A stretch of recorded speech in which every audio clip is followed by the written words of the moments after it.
kana maadaamin jawwee nyaachisuuf jirti. Dhaabadhuuti koppiliinki sheerii godhi. Viidiyoo kana bira darbinaan inni mucaa kana qaqqabee siinis hin hanqasiin. Dhaabadhuuti koppiliinki sheerii.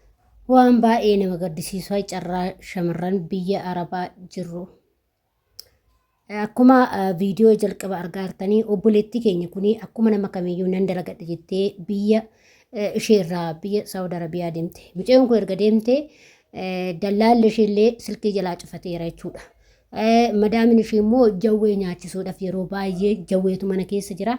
Jawwicha san nyaachisuudhaaf yeroo baay'ee mucayyoo kana doorsisaa jirti jechuudha.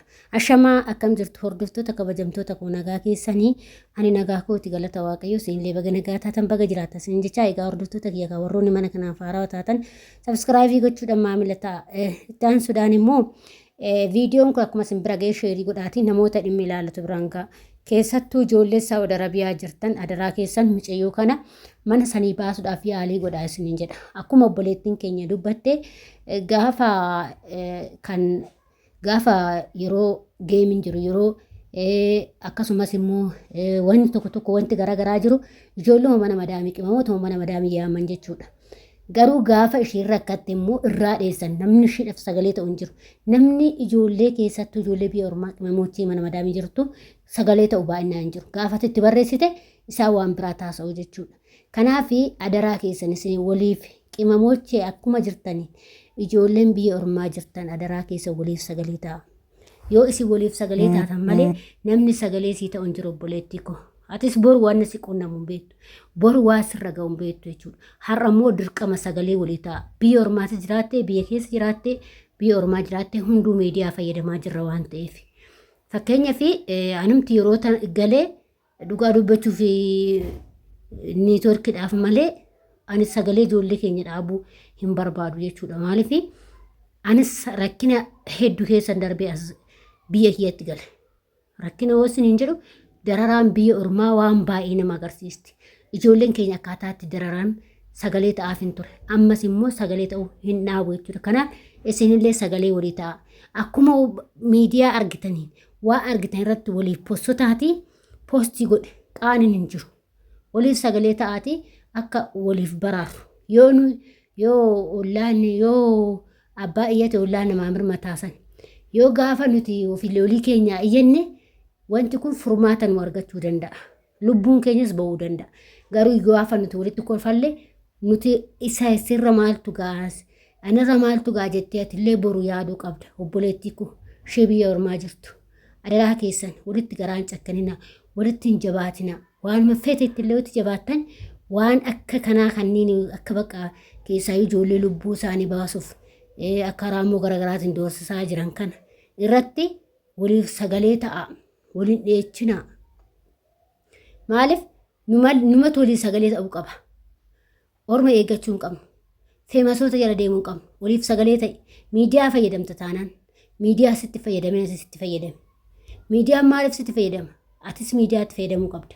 Namaaf sagalee ta'e homaa rakkoo hin qabu.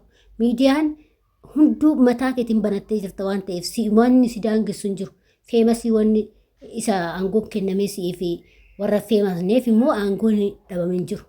Hunduu miidiyaa hundumaafuu qixxeedha. Kanaaf adaraa keessa waan qabdan irratti waliif sagalee taa'ee obboleettii keenyas waaqayyoo harka diinaa keessaa ishee haa baasu. Ijoolleen keenya dararaa hedduu keessa jira. Keessattuu gara raammoo kanaan baay'inaan hin doorsisu yeroo baay'ee nan beeka Saawud Arabiyaa keessatti hin jira wanta akkasii sun baay'inaan jechuudha. Mana hunda osoo hin taane mana tokko baay'inaan jira jechuudha. Hin jira. Maaliif jarri maajikii ittiin hojjetatti maajikiidhaaf mana godhuu isaaniin tuqu garuu immoo sararatanyaa wantoota akkasii kan tuquu danda'a waan ta'eef. Tuquyyuu baatu mana san keessa jiraatte taanaan akkamitti raammoo wajjin jiraatta. Amilee maaltu mataa maaltu sammuu maaltu halkanuu rafee buloo raammoon tokko mana jiraata. Rafameen bulu mixiinuu gaafa mana jiraatte isati mixiinuu hanga nama rafachiistu hundi keenya yoo hin beekne jechuudha.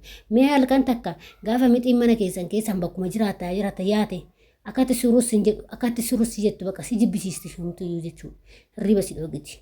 Kana raammoo akkatti immoo nama nyaachuuf namatti fiigu dhiisate jechuudha. Kanaaf adaraa keessan waliif sheerii godhaa. Ijoollee keenyas waaqayyoon harka sinirraa qabatu ijoollee biyya ormaa jirta hunda keessan harka sinirra qabatee nagaan biyya keessa itti sinaa galchuu hedduu takka ulfaata ijoolleen keenya inuma dararamu ammas duras inuma darraa nama nu dubbatu qabu ijoollee biyya ormaayif namni isinii dubbatu hin jiru waaqayyo qofti isinii haa dubbatu anumaan hin jedhu qabu waaqayyo qofti isinii haa dubbatu nama argatu namaa beeka jireenya biyya ormaa gaafa jedhan waan qallaalee ala deemne gaafa jedhanii waan salphaa jedhan waanuma achi deemtee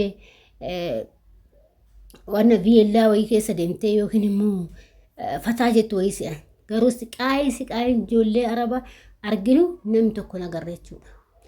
Yoo abbaa fi ofii keetii obbeettee fi nama achii gale akkasuma waaqayyo qofa akkasii beeku.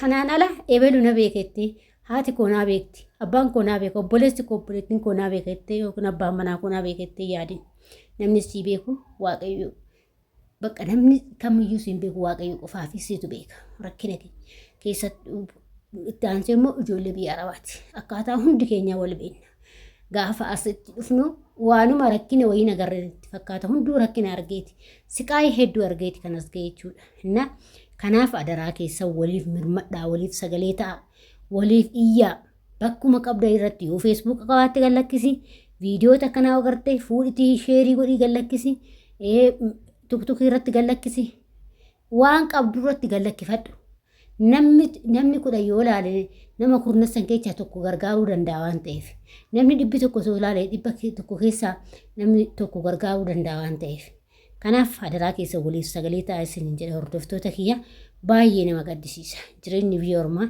hedduu ijoollee keenya dararaa jirti kaan lubbuu baasisti kaan raammoon dararsisti kaan immoo sammuu ishii dhabsiisti akkasuma hiriyootaafis jedhanii kan lubbuu isaanii dhaban hedduutu jira jireenyi biyya ormaa waan akkanaa kana qabdi duniyaan hin guuttu san addunyaan hin guuttu addunyaa 910 hin guuttu san akkasaan nu harkaa ta'e jireenyi biyya ormaa jechuudha kanaaf adaraa keessan bicoo kana sagalee ta'uun dagatinaa hundi keessaniyyuu maaliif boru sirrallee obboleettii koo wanti qunnamuun beekamu waan ta'eef akkas isiniin jedha hordoftoota kiyyaa waaqayyo inni obboleettii keenyas harka diinaa keessa ishee baasu nagaadhaan biyya ishee itti galchu biyya ofii keessatti bishaan dhuganii jiraachuu wayya qaayii biyya ormaa keessa jiraachuurra biyya keetitti bishaan qorraa dhugdee jiraachuu si wayya dhugaa waaqas siin jedha inni akkas siin jedha obboleewwan kooyi akkasuma viidiyoo kana laayik shee gochuudhaan namoota biraa akka ga'u taasisaa yaada qeeqaa qabaattan immoo komenteetti barreessuun dagatinaa isiniin jedha hordoftoota kiyya